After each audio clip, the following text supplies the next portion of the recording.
Après avoir passé la porte-forteresse, puis emprunté le pont d'origine romaine, une enceinte fortifiée encercle cette belle ville de Cordoue.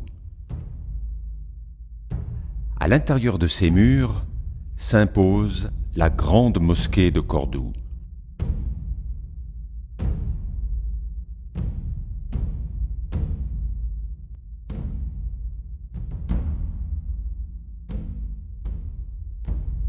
En l'an 785, l'émir Abdelrahman Ier initie sa construction.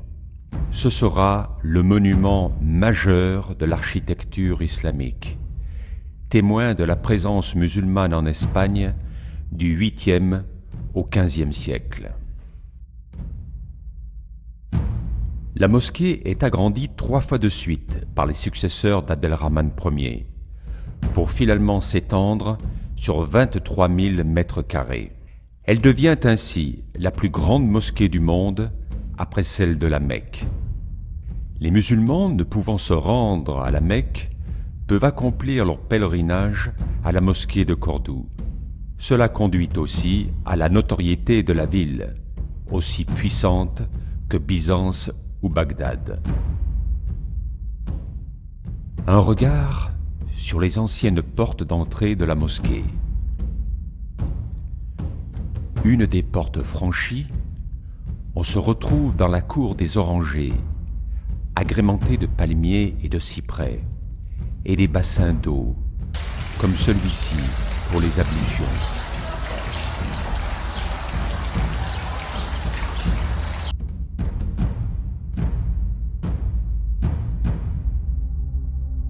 Entrons dans le sanctuaire. La singularité de la mosquée de Cordoue est la profusion de ses arcs outrepassés. On découvre ici plus de 19 nefs et plus de 850 colonnes supportant ces arcs outrepassés de couleur rouge et blanche.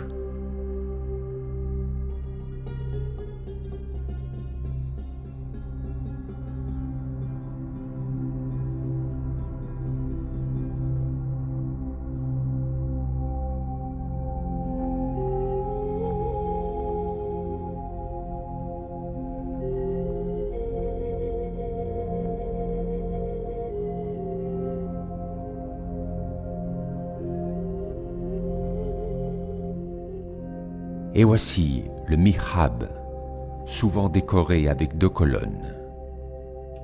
C'est une niche qui indique la direction de la Mecque vers où se tournent les musulmans pendant la prière.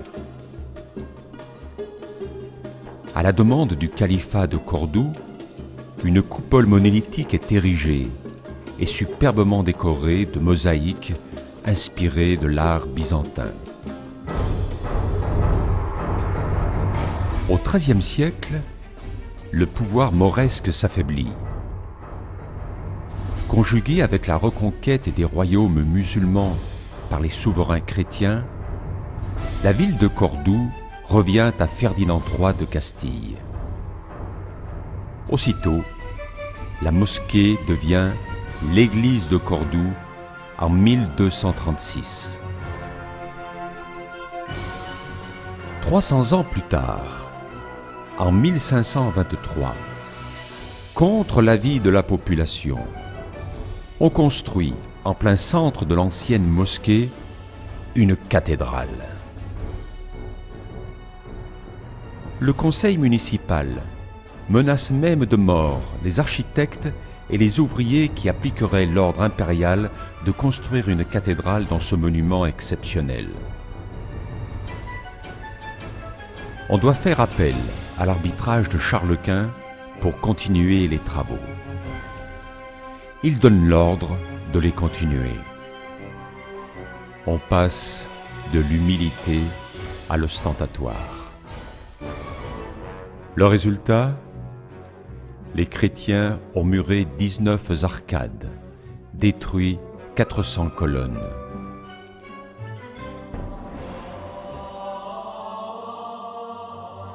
Aujourd'hui, 30 chapelles entourent la nef centrale.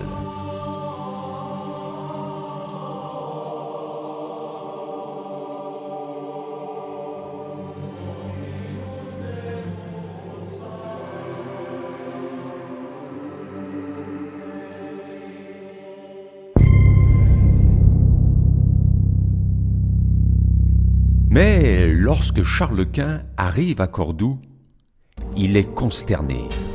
« Si j'avais su ce qu'il y avait ici, je n'aurais jamais osé toucher à l'ancien édifice. Vous avez détruit quelque chose d'unique au monde et avez construit ce que l'on voit partout. »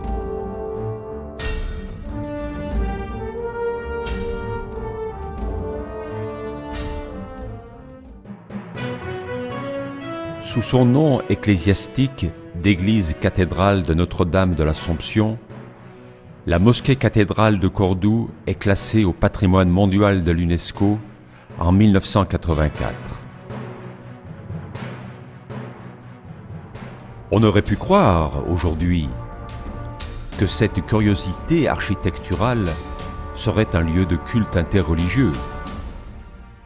Mais en février 2010, l'évêque de Cordoue insiste sur le fait que la pratique du culte musulman y est formellement interdite.